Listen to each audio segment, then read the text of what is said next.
বউ, আগেকার মতো তোকে ঠিক মতো খেতে আর পড়তে দিতে পারছি না বল। তোর খুব কষ্ট হচ্ছে তাই না? কষ্ট হলে আর কি করব বলো, নিজের কপাল তো নিজেই পুড়িয়েছি, আমারই তো সব দোষ ছিল। কি করবো বলো বউ, আমার অত সুন্দর ডোবাতে হলুদ মরিচের ব্যবসা ছিল, আবার অত সুন্দর একটা ঘর ছিল, সব তোমার জন্য বেঁচে দিয়েছি। তাহলে ভাবো কত ভালোবাসি তোমাকে, বলো বউ। তোমার এই ভালোবাসাই তো তোমার জীবনে কাল হয়ে দাঁড়িয়েছে। কেন বউ, আমার ভালোবাসা আমার জীবনে কাল হয়ে কি করে দাঁড়ালো? আজ যদি তুমি আমাকে ভালো না বাসতে, একটা বিয়ে করে যদি সুখী সংসার করতে, তাহলে তোমার কিছুই হারাতো না। হ্যাঁ রে বউ, তুই ঠিকই বলেছিস। তোকে এত ভালোবাসি বলে আমার ভালোবাসাই আমার জীবনে কালো হয়ে দাঁড়িয়েছে। আমার কত সুন্দর ডোবাতে হলুদ মরিচের ব্যবসা ছিল, আমার কত সুন্দর ঘর ছিল, সবই তোর ভালোবাসার জন্য, সবই আমার কাছ থেকে সবই হারিয়ে গেছে। উপরওয়ালা বোধহয় আমার কপালে এটাই লেখা ছিল, সেই জন্য আমার সঙ্গে এটাই হচ্ছে রে বউ। এতে তোর কোনো দোষ নেই।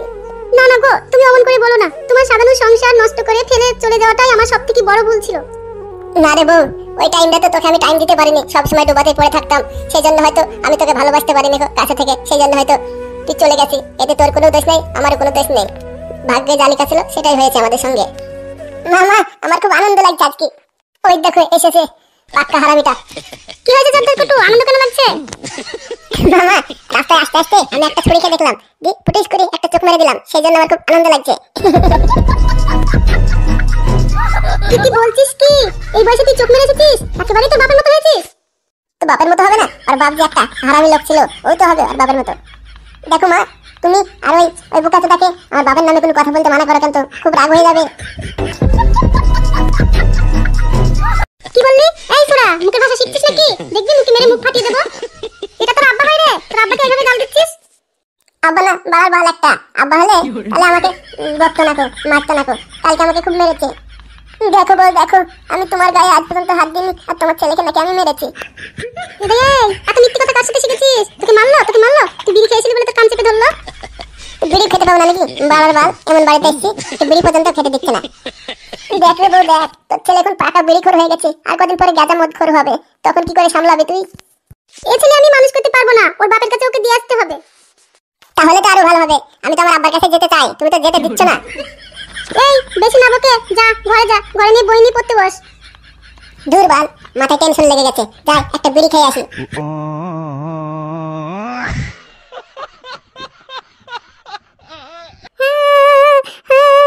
আমি তো যা করেছি তোমার জন্য করেছি, এখন আমাকে গাল দিচ্ছ কেন? হবে খানকি মাগি, এখানে নাং ধরে ঘরে ভরে নিয়ে ফুর্তি করছে, আর এখানে আবার কাদর মারাচ্ছে, নাটক মারাচ্ছে না। এই দেখো, কখন থেকে তোমার কথা শুনে যাচ্ছি, আর কিন্তু শুনবো না। যা করেছি আমি বেশ করেছি।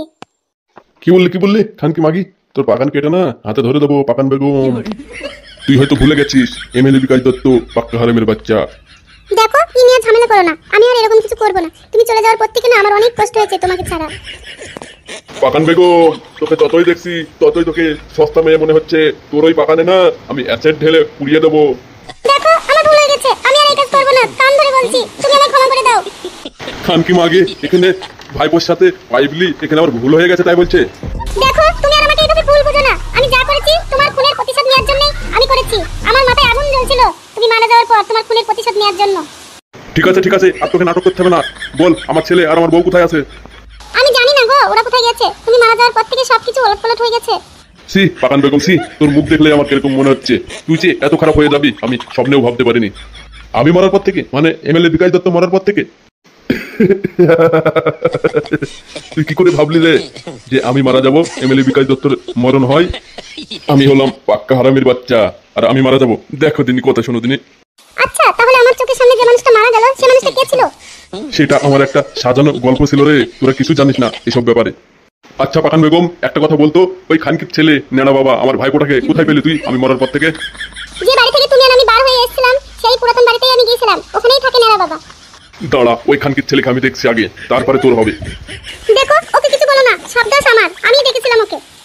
তোর তো গাড় ভাঙবো ওই খানকি মাগি, আগে ওই খানকির ছেলেকে দেখে আসি তারপরে। ওরে বাবালে, এ দেখছি আমার আবার ফটো টাঙিয়ে থুয়েছে দেয়ালের উপরে আমি মারা গেছি বলে। আমি কি জানতাম নাকি তুমি বেঁচে আছো? না হলে কি আর টাঙাতাম? তোমার স্মৃতি হিসেবে আমি টাঙিয়ে রেখেছি ফটোটা। ঠিক আছে পাকান বেগম, চললাম আমি। এসে দেখছি তোকে আমি, আগে ওই খানকির ছেলেটাকে দেখে আসি। আমার খুব ভয় করছে, কি যে হবে, ও তো খুব রেগে গেছে।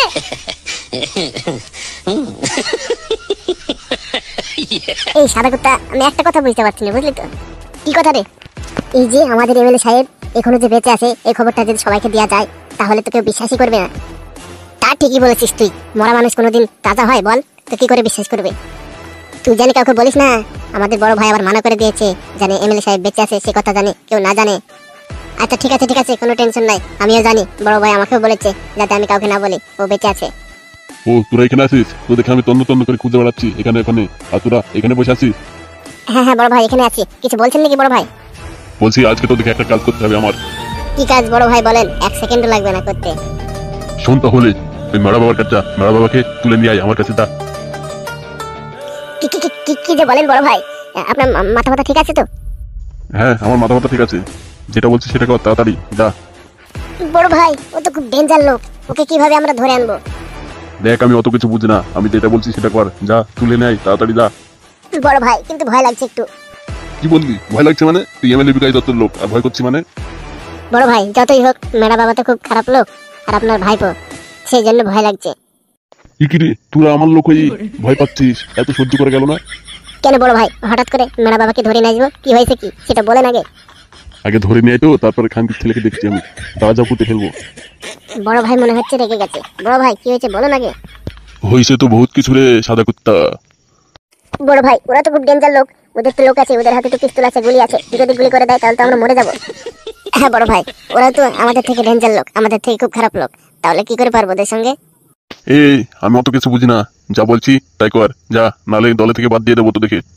ঠিক আছে বড় ভাই তাই হবে, যাচ্ছি তাহলে। এই সাদা কুত্তা, বড় ভাই মনে হয় শুনবে না, চল যাই তাড়াতাড়ি। তাই তো রে হামসাফার, আমরা তো বিপদে পড়ে গেছি, এমন লোককে ধরে আনতে বলেছে, সে তো বড় ভাইয়ের থেকেও ডেঞ্জার। না বাবা, যা যা তাড়াতাড়ি যা। ঠিক আছে যাচ্ছি বড় ভাই।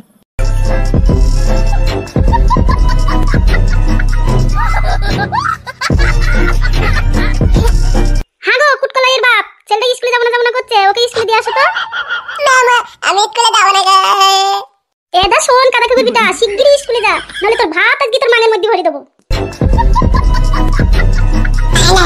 স্কুলে যাব না, স্কুলে যাব না।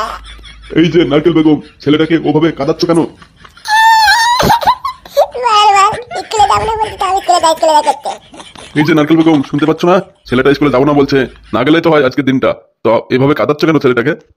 এই বালপাকা মিনছি, তুই বেশি কথা বলিস না, ও রোজ স্কুলে যাবে, একদিন স্কুল কামাই করবে না, তোর মতন অশিক্ষিত হবে নাকি? দেখো দিনী সম্বন্ধে মাগি দেখে কোনো কথা বলাই পাপ। আরে এই বুকাচোদা, মাগি বলবি নি, মাগি বলি না তোর পাকা বাল কেটে দেবো।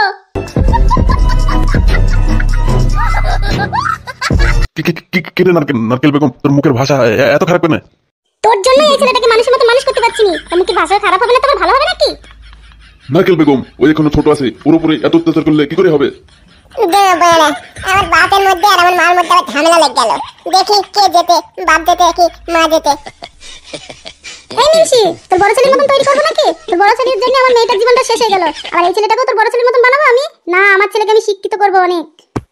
আমার আর তোদের জ্বালা ভালো লাগছে না, তোরা যা খুশি তাই কর, আমি তো চলে গেলাম মাগি। মনে হয় মাই জিতবে, আব্বা তো হেরে গেল, আব্বা তো পারছে না, মাই জিতবে ঝামেলাতে। এই পুরো মিনসি এদিকে শোন। আবার কি হলো তোদের বল? বড়ার বাল একটু শান্তিতে থাকতে দেবে না? এবার মনে হয় আব্বা খুব রেগে গেছে, আব্বা এবার মাকে কিছু বলবে বোধহয়। এই মিনসি, তুই যেখানে যাবি সেখানে যা, কিন্তু ঘরে চাল ডাল কিছু নেই, তোর বউ ছেলে খাবে কি? শিগগিরই বাজার করে আন।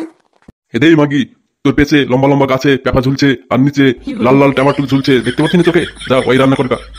এই পুরো মিনসি, শুধু পেঁপে আর টমেটো খেলে হবে? ছেলেটাকে মাছ মাংস খাওয়াতে হবে না? বাবারে বাবারে, আমার মা আবার আমার জন্য মাছ মাংস নিয়ে আসতে বলছে, খুব মজা করে খাবো আজকে। এখন কাছে টাকা নাই নারকেল বেগম, কি করে খাওয়াবো বল?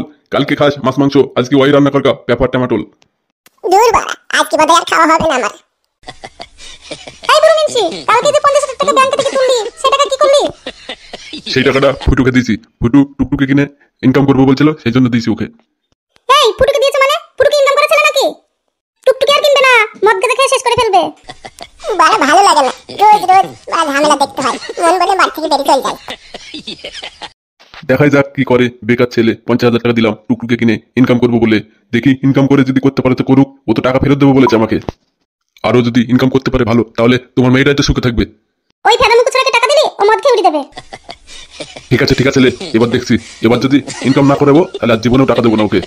যা তুই ঘরে গিয়ে ভাতটা চাপাগা, আমি তখন একটা গোটা মুরগি নিয়ে আসি, সবাই মিলে খাবো। ঠিক আছে, পোল্ট্রি মুরগি নেবে না, দেশি মুরগি নেবে। তোমার ছেলে কালকে দেশি মুরগির মাংস খাবে বলছিল। আচ্ছা ঠিক আছে নারকেল বেগম, তাই নাচবো, দেশি মুরগি নাচবো। যা তুই ভাতটা চাপাগা। আর ওই যে টমাটোগুলো পেকে গেছে, টমাটোলের চাটনি করবি আজকে, ঠিক আছে তো? ঠিক আছে আমি টমেটোর চাটনি করে দেবো, তুমি তখন মুরগিটা নিয়ে এসো। আচ্ছা ঠিক আছে, চললাম আমি বাজারে।